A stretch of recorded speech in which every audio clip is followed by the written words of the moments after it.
आज के वीडियो में हम बात करेंगे कुछ इम्पोर्टेंट इलेक्ट्रॉनिक्स के कंपोनेंट के बारे में, यानी कि उनके सिंबल और ब्लॉक डायग्राम के बारे में इस वीडियो में हम बात करेंगे। तो इन सब को जानने से पहले सबसे पहले पी टाइप सेमीकंडक्टर और एन टाइप सेमीकंडक्टर को जान लेते हैं, क्योंकि इन सब में उसी का पी एन जंक्शन का ही प्रयोग होता है। तो सबसे पहले जानते हैं कि पी टाइप सेमीकंडक्टर क्या होता है। तो यह एक सिलिकॉन या जर्मेनियम पदार्थ होता है, जिसमें इंडियम व गैलियम जो त्रिसंयोजी ऊतक होते हैं एंड ट्रीवेलेंट तत्व होते हैं, उनकी अल्प मात्रा में डोपिंग की जाती है, जिससे इनकी चालकता को बढ़ाया जा सकता है। और ये त्रिसंयोजी है, तो इसका मतलब इसमें होल्स की अधिकता होती है। और जो एन टाइप होते हैं उसमें ऑर्सेनिक और एंटीमनी जो पंचसंयोजी ऊतक होते हैं, उनकी सिलिकॉन या जर्मेनियम, ज़्यादातर सिलिकॉन के बनाए जाते हैं, तो उनमें इसमें डोपिंग की जाती है। और इसमें इलेक्ट्रॉन्स की अधिकता होती है, क्योंकि ये पंचसंयोजी होते हैं, तो इसमें इलेक्ट्रॉन्स की अधिकता होती है। और आइए जानते हैं कि पी एन जंक्शन कैसे बनता है। तो जब पी व एन टाइप जो सेमीकंडक्टर होते हैं उसको ऊष्मीय प्रक्रिया के द्वारा जोड़ा जाता है, यानी संयुक्त किया जाता है, जिससे पी एन जंक्शन का निर्माण होता है। तो आई होप आपको समझ में आ गया होगा कि पी एन जंक्शन का निर्माण कैसे होता है। पी टाइप और एन टाइप सेमीकंडक्टर को ऊष्मीय प्रक्रिया के द्वारा, यानी कि उन्हें गर्म करके और जोड़ा जाता है, जिससे पी एन जंक्शन का निर्माण होता है। तो चलिए चलते हैं सबसे पहले कंपोनेंट के पास, जो है डायोड।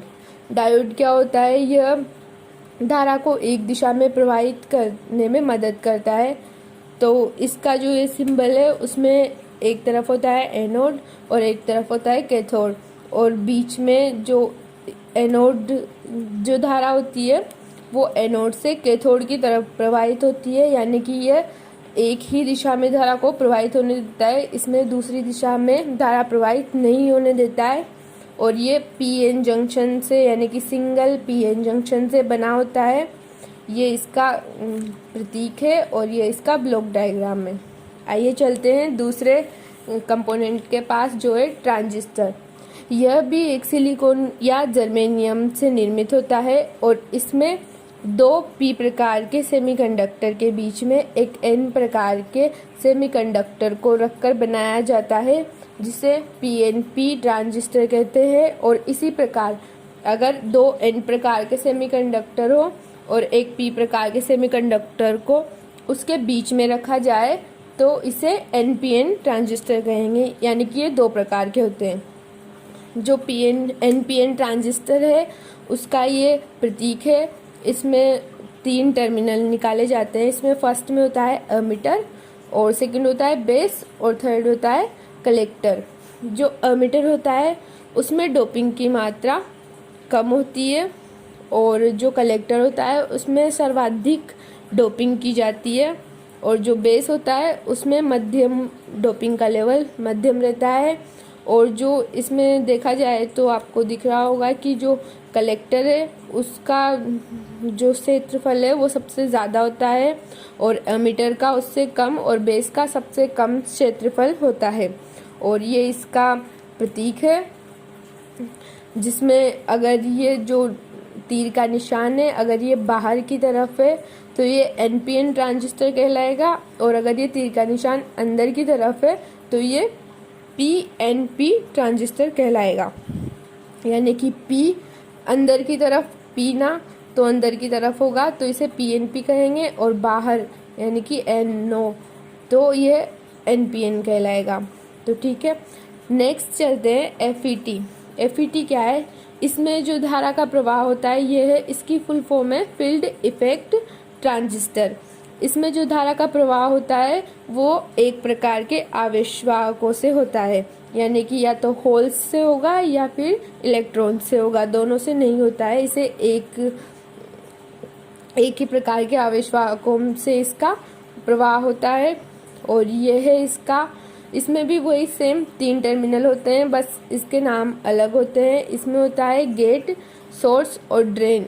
जो धारा प्रवाहित होती है वो सबसे पहले सोर्स में जाएगी और जो निकलेगी वो ड्रेन से निकलती है और गेट बीच में जुड़ा हुआ होता है। और ये इसका ब्लॉक डायग्राम है। फोर्थ है मॉसफेट। मॉसफेट भी एक डिवाइस है। मॉसफेट का निर्माण भी सेम इसी फील्ड इफेक्ट ट्रांजिस्टर की तरह ही होता है, बस यह स्विचिंग गति मतलब अधिक उच्च दक्षता होती है इसकी और उच्च स्विचिंग गति यानी कि वो जल्दी ऑन ऑफ करने की गति होती है। और से पावर मॉसफेट मतलब इसका एक पार्ट है और पावर मॉसफेट भी है और इसे अधिक पावर के लिए अर्धचालक युक्तियों के रूप में इसे काम लिया जाता है। तो इसका जो सिंबल है वो इसी प्रकार है। इसमें भी 3 टर्मिनल होते हैं, सोर्स, गेट और ड्रेन, बस इसकी थोड़ी सी कंस्ट्रक्शन अलग है।